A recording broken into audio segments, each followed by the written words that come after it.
Ya, bagi teman-teman dan saudara-saudara yang saya kasih dalam Tuhan, nama saya Ariel Saya Heavenly, umur saya 18 tahun, saya sekarang sekolah di SMI School. Pada hari ini saya akan membahas tentang Matius 6 ayat 33 tentang mengejar kerajaan Allah. Matius 6 ayat 33. Tetapi carilah dahulu kerajaan Allah dan kebenarannya, maka semuanya itu akan ditambah-tambah. Maka semuanya itu akan ditambahkan kepadamu. Di situ dikatakan bahwa tetapi carilah dahulu kerajaan Allah dan kebenarannya. Jadi kita dalam kehidupan ini itu harus mencari kerajaan Allah ya. Kalian mungkin sering mendengar perkataan ini kayak misalnya di gereja, carilah dahulu kerajaan Allah, maka kamu akan diberkati. Carilah dahulu kerajaan Allah, maka kamu akan mendapatkan solusinya. Tetapi di saat kita mengejar kerajaan Allah, kita tidak boleh punya black agenda. Maksudnya apa black agenda? Maksud kita itu bukan untuk benar-benar mencari Allah dari hati kita, tapi kita mencari Allah karena kita mau kaya misalnya, atau kita mau mencari solusi dari kehidupan kita. Itu enggak boleh. Kenapa enggak boleh? Itu intinya fokusmu itu bukan di Tuhan, fokusmu itu bukan di kerajaan Allah, tapi fokusmu adalah egomu sendiri, bukan untuk memuliakan nama Allah. Yang terpenting dalam hidup ini itu memuliakan nama Allah dan mengejar kebenarannya. Tetapi di saat kamu mengejar kebenarannya untuk egoismu sendiri, untuk egomu tadi dan black agenda tadi, seperti untuk kaya dan lain sebagainya, untuk main saham dan lain sebagainya, itu salah. Kenapa salah? Karena kamu seperti yang aku tadi ngomong, itu enggak benar. Enggak benarnya karena fokusmu itu bukan di Tuhannya, tapi fokusmu itu di egomu sendiri. Makanya kalau misalnya kenapa kita di dalam kehidupan ini kita mengalami banyak ujian, mengalami banyak masalah, supaya ego kita itu diasah, supaya ego kita itu dihilangkan dulu, baru kita bisa melihat kerajaan Allah.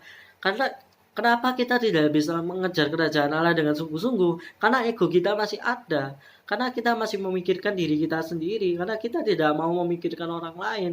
Dan kenapa kok kita sering banyak ada masalah? Karena sering kebanyakan, karena 90% orang kalau di dalam masalah yang sampai dia tidak punya orang lain lagi untuk berhadapan, misalnya kayak dia nggak punya temen-temennya nggak ada yang nganggap dia, orang tuanya dia nggak bisa ditanyai atau sudah meninggal atau gimana, terus nggak ada orang yang medulin dia seperti kayak Ayub itu, imannya akan bangkit. Kenapa akan bangkit? Karena satu-satunya harapannya dia ya cuma Tuhan.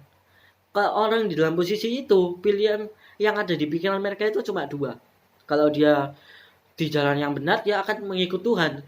Kalau dia di jalan yang salah, dia akan seperti Yudas. Dia akan mati, dia akan bunuh diri. Karena dia merasa, aku loh sudah nggak ada apa-apanya lagi, aku loh sudah nggak ada harganya lagi. Semua orang lain menjauhi aku, semua orang lain tidak mau berteman dengan aku. Kenapa aku kok tidak punya teman seperti ini? Tetapi kalau kita baca Alkitab ini, ada loh teman kita, walaupun kita di dunia ini sendiri, nggak ada yang secara manusia, nggak ada yang diajak ngomong, kita punya teman. Coba buka Yohanes 15 ayat 15. Yohanes 15 ayat 15. Yohanes 15 ayat 15. Aku tidak menyebut kamu lagi sebagai hamba, karena sebab hamba tidak tahu apa yang diperbuat oleh tuannya. Tetapi aku menyebut kamu sahabat, karena aku telah memberitahukan kepada kamu segala sesuatu yang telah aku dengar dari Bapakku. Amin.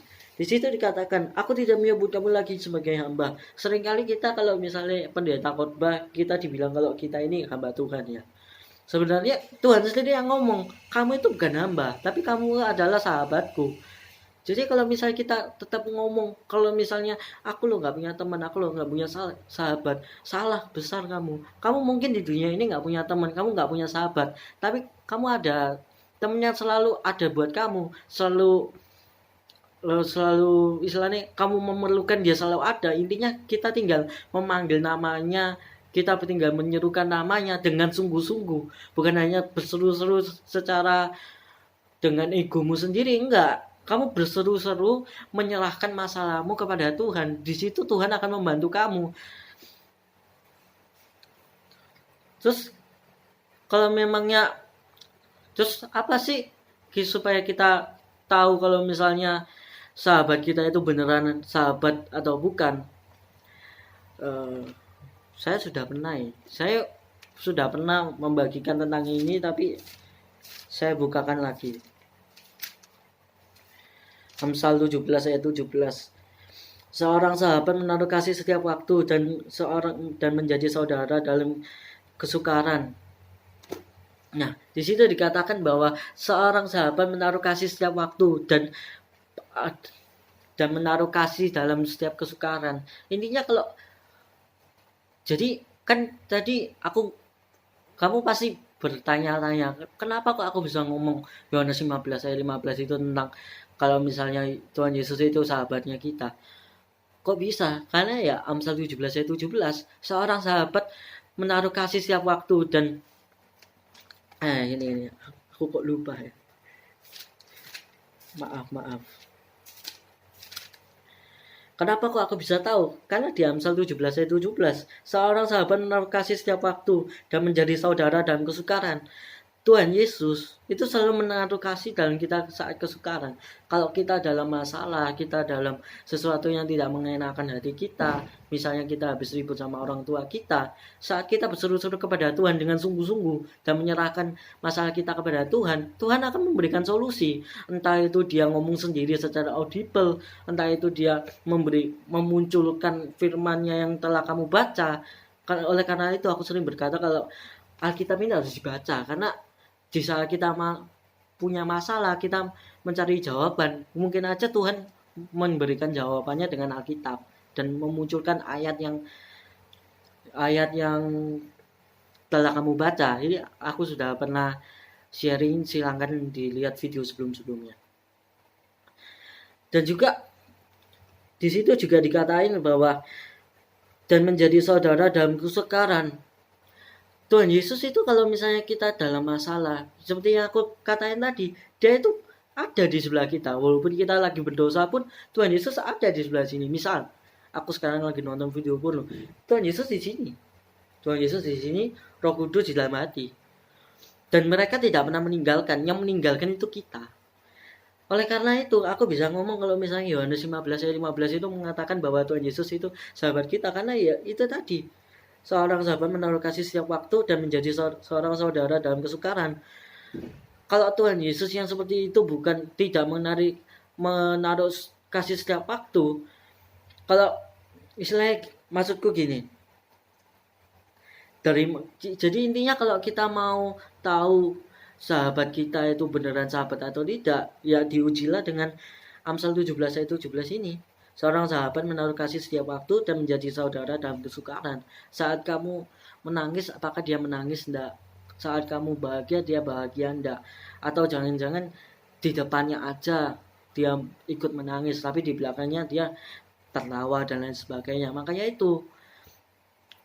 Ya ini nyambung lagi satu perikop lagi. Makanya itu kita memerlukan membaca Alkitab ini, karena di saat kita membaca Alkitab, terutama Amsal, kita itu menerima hikmat dari Tuhan. Jadi saat kita menerima hikmat dari Tuhan, masalah yang kita alami di dalam dunia ini seperti kalau misalnya kita ngeliat kue kecil gitu, tinggal ditakot aja sudah habis itu. Jadi intinya ya seperti yang aku ngomong tadi itu, kalau kita mengikut Tuhan Yesus tidak boleh punya black agenda. Walaupun kita di dunia ini tidak punya teman, tidak punya sahabat, Tuhan Yesus adalah sahabat kita. Buktinya Yohanes 15 ayat 15, Amsal 17 ayat 17. Terus yang ketiga, untuk menguji kamu punya sahabat itu beneran sahabatmu atau bukan, ujilah dengan Amsal 17 ayat 17. Sekian dari saya, terima kasih.